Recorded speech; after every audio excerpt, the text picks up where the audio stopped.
స్వాతంత్ర దినోత్సవం సందర్భంగా ప్రధాని నరేంద్ర మోదీ కీలక ప్రకటన చేశారు.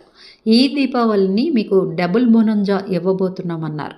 గత 8 సంవత్సరాలుగా జీఎస్టీలో పెద్ద సంస్కరణలు చేపట్టామన్నారు. త్వరలోనే నెక్స్ట్ జనరేషన్ జీఎస్టీ సంస్కరణలను తీసుకొస్తామన్నారు. ఇది దేశవ్యాప్తంగా పన్ను భారాన్ని తగ్గిస్తుందని తెలిపారు నరేంద్ర మోదీ. ఇప్పటికే జీఎస్టీపై హై పవర్ కమిటీ వేసి రివ్యూ చేస్తున్నట్లు ప్రధాని మోదీ తెలిపారు. కాగా ఎర్రకోట వేదికగా స్వాతంత్ర దినోత్సవ ప్రసంగాల్లో ప్రధాని మోడీ మరో రికార్డుని సృష్టించారు. 12వసారి జాతినుద్దేశించి ప్రసంగిస్తూ ఏకధాటిగా 103 నిమిషాల పాటు మాట్లాడారు.